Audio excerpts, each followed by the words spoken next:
अजीज़ तलबा और तालिबात, अस्सलाम वालेकुम। आप सब लोगों का तौफीक शेख के यूट्यूब चैनल पर खैर मकदम है। बच्चों, आज हम 7वीं जमात का जनरल साइंस का पहला सबक, जिसका नाम है जानदारों की दुनिया, तवाफुक और जमात बंदी, इसका दूसरा पार्ट देखने जा रहे हैं। प्यारे बच्चों, हमने पहले पार्ट में पानी में रहने वाले नबातात में तवाफुक इस बारे में पढ़ा था। आज दूसरे पार्ट में हम रेगिस्तानी इलाकों के नबातात में तवाफुक यानी एडप्टेशन इन डेजर्ट प्लांट, इसके बारे में गौर करते हैं। बच्चों, आपको पता ही होगा कि रेगिस्तानी इलाकों में बहुत ज़्यादा गर्मी होती है, ठीक है। इसी वजह से रेगिस्तानी पौधों में पत्ते नहीं पाए जाते, या वो बहुत ही छोटे और सुई नुमा होते हैं या कांटों में तब्दील हो जाते हैं। ऐसा क्यों होता है बच्चों? क्योंकि इनकी इस साख्त की वजह से इनके जिस्म का पानी बहुत मामूली मिकदार में भाप की शक्ल में खारिज होता है। इसीलिए कुदरती तौर पर इनकी बनावट ऐसी होती है ताकि पानी मामूली मिकदार में भाप बनकर उड़ जाए, ठीक है, क्योंकि इलाका गर्म होता है। ठीक है बच्चों, तो अब तना पानी और ग़िज़ा का ज़ख़ीरा करता है। जैसे आम इलाकों में ग़िज़ा का ज़ख़ीरा पत्तों में होता है, लेकिन रेगिस्तानी पौधों में ग़िज़ा और पानी का ज़ख़ीरा कौन करता है बच्चों? तना करता है। इसीलिए वो मोटा हो जाता है, ठीक है। और एक बात बच्चों, पानी की कमी की वजह से तने को शुआई तरकीब का फ़ेल अंजाम देना पड़ता है। यानी रेगिस्तानी इलाकों के पौधों में शुआई तरकीब का अमल कहाँ अंजाम पाता है बच्चों? उनके तनों में।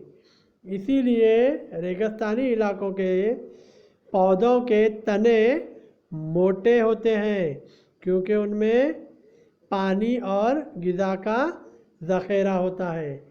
इसीलिए बच्चों वो हरे भी दिखाई देते हैं।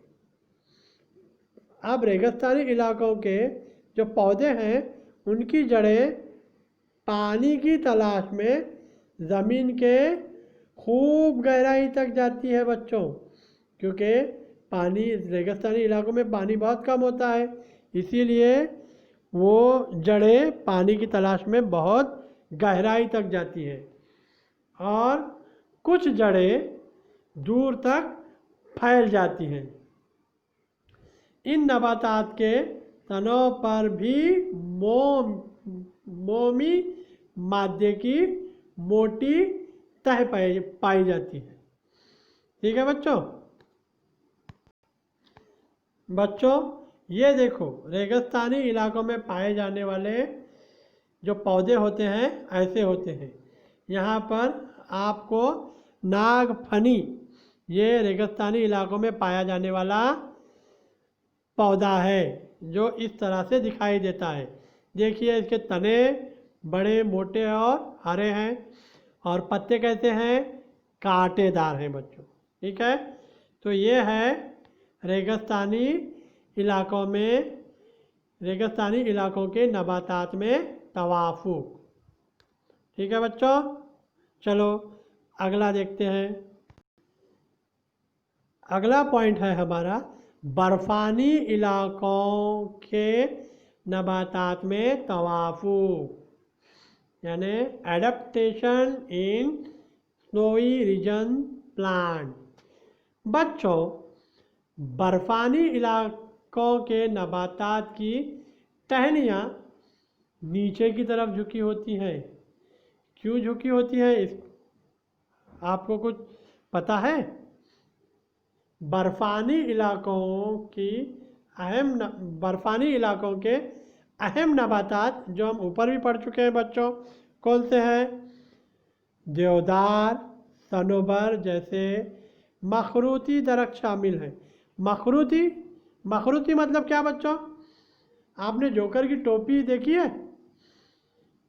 کون دیکھا ہے آئس کریم کا؟ جوکر کی ٹوپی دیکھی ہے؟ اسے کہتے ہیں مخروطی شکل، یعنی جو برفانی علاقوں کے نباتات ہوتے ہیں وہ اس شیپ کے ہوتے ہیں، مخروطی شیپ۔ ایسا کیوں بچوں؟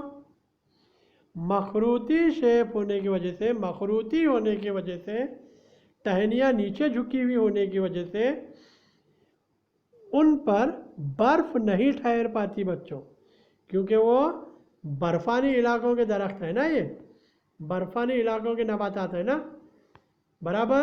تو برفانی علاقوں کے نباتات مخروطی ہونے کی وجہ سے برف ان ٹہنیوں پر نہیں ٹک پاتی، ٹھیک ہے، اور وہ برف نیچے گر جاتی ہے، برابر؟ یہ اس مخروطی ساخت کے ہونے کا فائدہ ہے، برابر؟ برفانی علاقوں کے درخت مخروطی ہوتے ہیں تاکہ وہاں پر برف خوب گرتی ہے، اور خوب برف سے بچنے کے لیے قدرتی طور پر ان درختوں کی ٹہنیاں مخروطی ہوتی ہیں بچوں، ٹھیک ہے، تاکہ برف درختوں پر جمع نہ ہو سکے۔ اور ایک پوائنٹ ہے بچوں، جو ان درختوں کی، ان نباتات کی جو چھال ہوتی ہے نا بچوں، چھال وہ موٹی ہوتی ہے، جس کی وجہ سے ان نباتات کی سردی، یہ نباتات سرد علاقوں کی سردی برداشت کر سکتے ہیں، ٹھیک ہے بچوں؟ آیا سمجھ میں؟ تو دیکھیے ذرا یہ شکل، دیودار کا درخت دکھائی دے رہا ہے آپ کو؟ کیسا مخروطی شیپ ہے، مخروطی شکل ہے نا، سمجھ میں آیا آپ کو؟ تو ٹھیک ہے بچوں، آج کے لیے یہ دو قسم کے توافق کافی ہے۔ ایک تو ریگستانی علاقوں کے نباتات میں توافق دیکھے تھے ہم، اور یہ دوسرا برفانی علاقوں کے نباتات میں توافق۔ یہ دونوں پوائنٹ کو ویڈیو میں سے غور سے دیکھیے، سمجھیے، اور امپورٹنٹ پوائنٹ اپنے بیانوں میں لکھیے۔ ویڈیو پسند آیا تو ضرور لائک کیجئے، میرے چینل کو سبسکرائب ضرور کیجئے، کیونکہ جب میں اگلا ویڈیو اپلوڈ کروں گا تو آپ کو پتہ چل جائے گا۔ اور اس ویڈیو کو زیادہ سے زیادہ شیئر کیجئے بچوں، تاکہ سب تک یہ نالج پہنچ جائے۔ چلیے پیارے بچوں، پھر یہ دوسرا پارٹ ابھی ہم ختم کرتے ہیں، اگلا پوائنٹ پارٹ نمبر 3 میں دیکھیں گے، ٹھیک ہے؟ تو پڑھائی کرتے رہیے بچوں، علم حاصل کرتے رہیے، اپنا خیال رکھیے، اللہ حافظ۔